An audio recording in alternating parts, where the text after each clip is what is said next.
All right, today we're going to dive into some really cool science that's changing how we grow our food. We're talking about modern fertilizers, and we'll do it by looking at a fascinating case study on this special liquid plant food that's getting some pretty amazing results.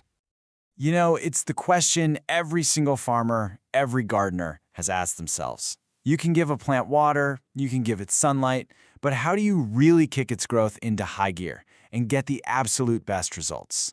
Well, the answer, it's buried deep in the soil and in the chemistry of what a plant actually eats. And that brings us to our first section, what I'm calling the thirsty plant problem. And just so you know, I'm not talking about a lack of water here. Turns out, a plant can be sitting in the middle of a nutrient buffet and still be, well, starving. It sounds kind of strange, right? You can add all these good minerals to the ground, but the plant still can't get to them. It's because of this thing called fixation, where tiny soil particles basically grab onto the nutrients and don't let go. They're locked away and the plant's roots just can't absorb them. It is a huge, huge challenge in agriculture. So, if the soil is locking up all the food, how in the world do you get around that? Well, this is where modern science comes in with a really clever solution. Let's call it a liquid nutrient cocktail. It's designed to completely sidestep that whole soil lockup problem. And here is our case study. This liquid is a very carefully engineered fertilizer called phosphorus, calcium, zinc. Now don't think of it like just regular plant food. It's more like a precisely balanced nutritional shake, designed for maximum absorption and to get to work right away. Okay, so let's break down what's actually in this stuff. This isn't just one ingredient, it's a whole team of nutrients working together. You've got nitrogen for those beautiful, lush green leaves, then a huge dose of phosphorus. Get this, 420 grams per liter. That's the powerhouse for strong roots.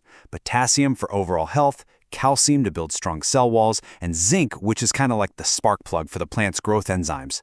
Every single one has a critical job to do. But here's the real magic. The most important thing here is that this fertilizer is made with a special process that creates what's called a synergistic effect. So what does that mean? It means the phosphorus, calcium, and zinc aren't just tossed together in a bucket. They're integrated in a way that actually helps the plant absorb all of them way more efficiently. They literally make each other more powerful. So you have this amazing nutritional drink for your plants. How do you actually, serve it? Modern agriculture has come up with 3 really efficient ways to do it. First up, you've got foliar spray. This is basically like giving the plant a vitamin mist that it absorbs super quick right through its leaves. Second is drip irrigation.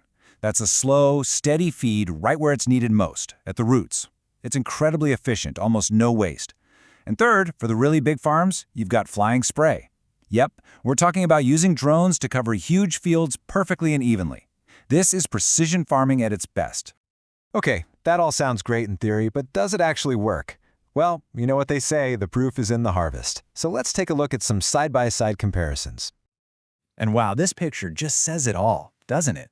On the left, you've got the contrast plant. See those yellowish leaves? That is a classic sign that it's not getting the nutrients it needs. But then look at the test plant on the right. The leaves are this deep, vibrant, healthy green. It's so obvious that it's getting everything it needs. The change is, it's undeniable. Looking healthy is one thing, but what about the yield? I mean, that's what really matters when we're talking about feeding people. So here we have 2 batches of rice on scales. The one on the left used a standard fertilizer. The one on the right, that one was treated with our multi-element formula. You don't even need to see the numbers to know there's a serious difference in weight there. So just how big a difference are we talking? A 12.6% increase in yield. Now, going from 56.4 grams to 63.5 might not sound like a lot for just one bunch of rice, but stop and think about that. Scale that up over an entire farm or an entire country. That is a massive increase in food production. And the effect isn't just on the whole plant. It gets right down to the cellular level. Just look at these cucumber leaves. The test leaf on the right isn't just bigger. That green is so much deeper, so much richer. That's a sign of amazing chlorophyll production, which means that plant has become a much more efficient little solar-powered factory. So, let's just sum it all up. The benefits we're seeing are crystal clear. You get stronger root systems, plants that are way tougher against stresses like cold or drought, and you even get better soil over time. And all of that leads to exactly what we saw in the pictures. Darker leaves, higher quality crops, and bigger yields. Plain and simple. Okay, the results on a single farm are pretty impressive.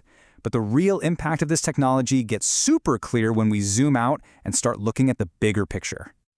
And this is a really crucial takeaway. This kind of tech isn't just a short-term boost. The data shows that using it long-term can actually make the soil itself healthier by loosening it up and letting more air and water through. So what that means is you're not just feeding this year's crop, you're investing in the health of your land for all the crops to come. Ultimately, it really all comes down to this. This is basically the mission statement for this kind of agricultural science. It's all about making plants stronger, making the food we get from them better, and by doing that, creating a more productive and profitable farm system for everybody. So I'll leave you with this final thought. Today, we've just looked at the science of one single advanced fertilizer. But as we face this challenge of feeding billions more people on a planet with limited resources, how absolutely essential will these kinds of precise, efficient, soil-improving technologies be for the future of all of us? Definitely something to think about.